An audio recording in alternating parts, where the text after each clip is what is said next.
When I decided to post on YouTube for 30 days, I didn't tell anyone. I didn't have an accountability partner. I didn't make a public announcement. I just said I would do it, and then I did. And today is day 30, and I want to talk about why keeping it privately changed everything for me. So, when I made this choice 30 days ago, I closed my laptop and I didn't tell a single person. I didn't make an announcement. I didn't post a story on Instagram. There was no, I'm doing this YouTube challenge, wish me luck, none of it. And I want to talk about that choice specifically because I think it's actually the most interesting thing about this whole experience, more so than me posting 30 days consecutively. So, I think that when we set a goal, there's a particular recommendation we tend to get, and that is to tell people, to make it public, to create external accountability. Because if other people know, then you'll follow through. And you'll follow through not for yourself, but because the embarrassment of quitting in front of an audience is more motivating than the discomfort of breaking a promise to yourself. And I've done that before. The public declaration check, right? The accountability partner check. I've done all the things, and sometimes they work, and other times they don't. But this time I wanted to do it differently. And it was mainly because I wanted to find out something in particular.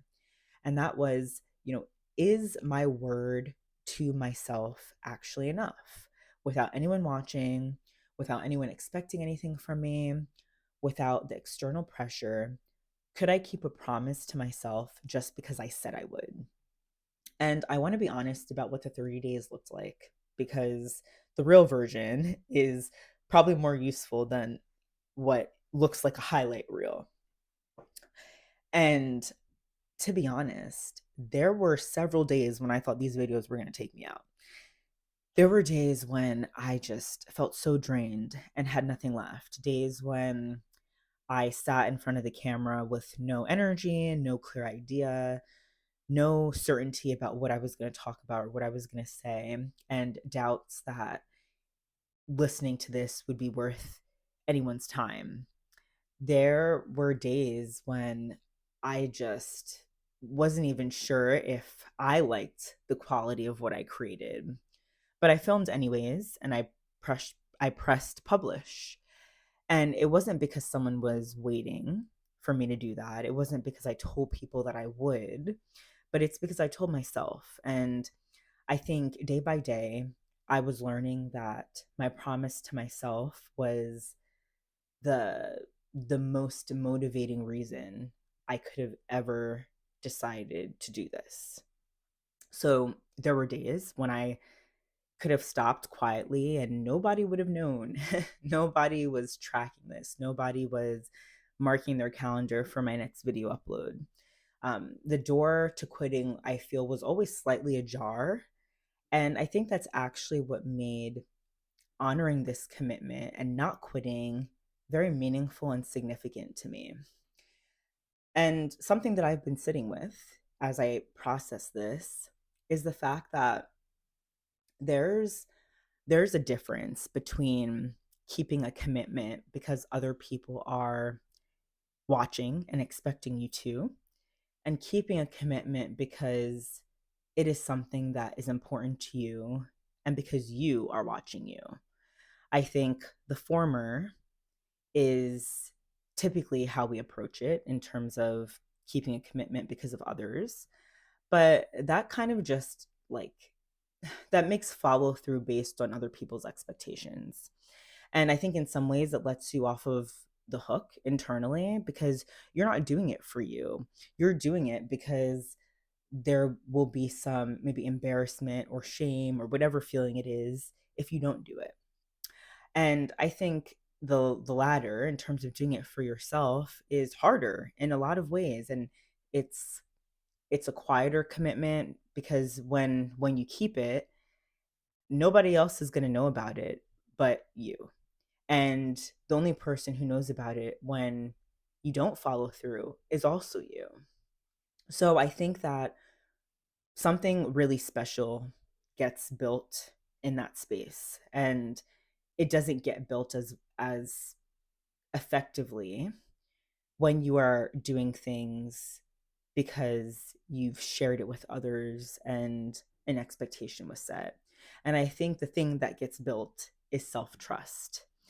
Um, there's this increase in your confidence and your ability to trust yourself to deliver, to be consistent, to show up day in and day out for what you say matters to you and for what it is that you want to do.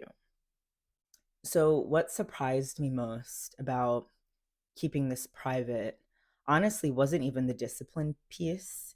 It was more so how I felt because I expected it to feel a bit lonely. And I think sometimes it did. There were times when I wanted to share with people, not for accountability, but just to share, just to say, hey, I'm doing this thing and it's really hard, but I'm still doing it. And I do think that I also felt empowered in the journey. I think it's because the journey was truly mine. There was no performance in it. I approached it with from the angle of not wanting to impress anyone. Nobody was measuring my consistency against their expectations. There was no one that I owed an explanation to at the end of the day. It was just me and my commitment, and that was very special. That was the most special thing about this experience.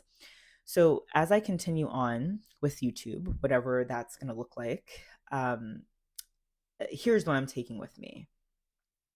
I'm letting go of the idea that every video has to be perfect, that I have to feel inspired to film, that numbers have to reach a certain threshold for this to be worth continuing. And I'm leaning on one thing that was a powerful discovery for me. And that thing is my word to myself is more than enough. That I don't need external accountability to follow through on something that matters to me. And that the promise that I quietly make to myself with no audience is just as valid and honestly probably more powerful than any public declaration I could ever make. So, if you've been sitting with something, whether it's a goal, a commitment, something that you want to do, but you just haven't announced because you're not sure if you're going to follow through with it, I want to offer you a different way to think about that hesitancy. And I invite you to ask yourself, what if I didn't announce it? What if I just decided quietly, privately, with no audience, and I gave myself the space to honor this commitment to myself and to find out what I'm made of when I'm the only person that's watching me? Because I think, again, this is where self trust gets built. It doesn't get built when you declare things to the public, it gets built in the quiet keeping and honoring of your word when nobody knows what you've even promised yourself. So, I would love to hear and read your comments below the video regarding your experience with self trust and keeping your word to yourself. This is a topic that I've just been thinking about a lot recently and exploring in conversations. So, I would love to hear your perspective. As always, thanks for watching. I will see you in the next video.